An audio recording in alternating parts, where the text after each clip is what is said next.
What's up, everybody? Big Cop Diesel coming at you, and I just wanted to make a video real quick about a story that a friend of mine just forwarded me, and then of course I had to go look it up.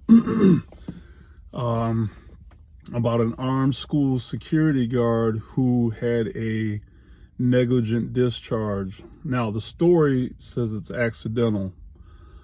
I'm calling it negligent because that's really the only way you can have an unintended discharge of your firearm. So the story says that he went and was using the bathroom, and that he hung his firearm on a coat hook, and that when he went to retrieve his firearm off the coat hook, it discharged into the ceiling.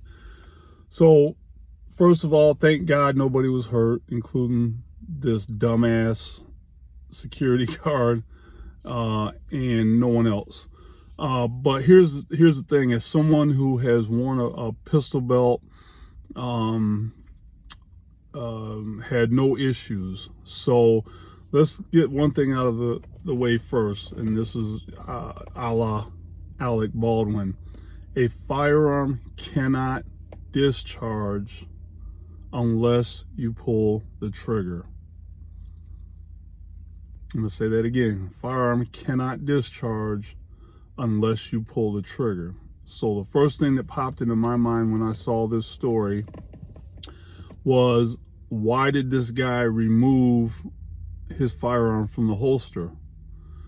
So based on what the story said as far as him retrieving it from the hook and it firing, that tells me that this guy, who's a retired police officer of 28 years, by the way, and I'm going to come back to that in a second. This tells me that this guy took his firearm out of the holster, which is the safest place for it to be, and hung it on the hook using the trigger guard for whatever reason. So the belt was somewhere else, maybe put it on the floor, I don't know. Finishes using the bathroom, puts his pistol belt or duty belt on, goes to retrieve the firearm, and in that instant causes a negligent discharge. Guys, the only safe place for a firearm is in the holster for a whole bunch of reasons. I can't imagine a situation where I would remove my firearm from the holster in any situation, including the bathroom, unless I intend to shoot somebody or I'm taking it out and putting it away. So I'm baffled by that one. When I used to wear a pistol belt or a duty belt, I would take the whole duty belt off, close it, secure the clasp, and either hang it on a hook or one of those handicap handles that are usually kind of behind and beside the toilet. So you take your belt off, you hook it onto the handle, and then connect the clasp, and then the belt hangs. That way you don't have to worry about touching the floor. Firearm remains in the holster. Everything's good. So guys, this is a fundamental mistake here. Now the article says that the guy is a retired police officer of 28 years. And this is not to say anything bad about police officers. I have the utmost respect for police officers. I can't say anything bad about police officers. But just because someone was a police officer does not mean that they are the best candidate for an armed security job. And the reason why I say that is, I know it's hard to believe because of the news. Seems like there's always a shooting or something going on. But most police officers will work their entire career and never have to draw their weapon from the holster, other than to go to the range or to when they get home from work. That's most. And there's a number out there, and I made this spontaneous video, so I haven't looked up the numbers in a long time. But so looking at it the other way, a very small percentage of officers will actually draw their firearm in the line of duty. and even smaller percentage of the officers that do have to draw their firearm in the line of duty, a very small percentage of them will actually discharge their firearm in the line of duty. And again, I know that doesn't seem realistic, because every time you turn on the news, there's been an officer involved shooting. But again, the news is going to sensationalize and talk about shootings. They're not going to talk about, the police officer who, had to save somebody's life, which of course they're not going to draw a firearm if, they're performing CPR on somebody or something. Does that make sense? So a lot of people need to get away from the notion that because someone was a police officer, they automatically are the best choice to be an armed security guard.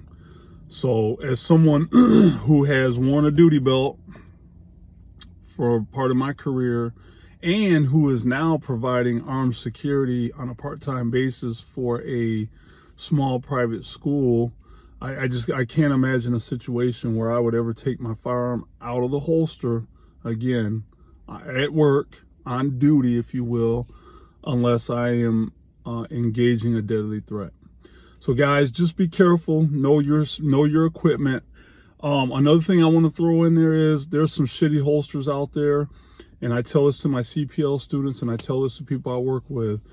Do not skimp on holsters. If you've paid $500, $600, $700 for a nice firearm, spend $100, $150 on a nice holster, preferably one that has some retention in it. If you're working in any kind of official capacity, providing security or executive protection or whatever, you need to have a holster that has retention in it, so that the firearm won't fall out of the holster, can't be taken out of the holster by an unauthorized person.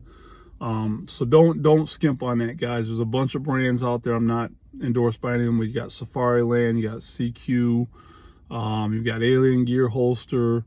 There's a bunch out there. So do your due diligence. Typically when I buy a firearm, I buy the holsters right there on the spot if the place that I'm purchasing the firearm has holsters, or I will ask the salesman, what holster goes with this gun, what do you recommend, and then I'll order it. But when I bought my Glock 22, which is a 40 cal, it's not a 22, Glock's model numbers and calibers do not match. But when I bought my 40 caliber Glock, I bought 2 Safari Land holsters on the spot because the store had them. I bought a level 2 holster that's a paddle holster designed to be worn outside the belt. Is what I'm wearing now.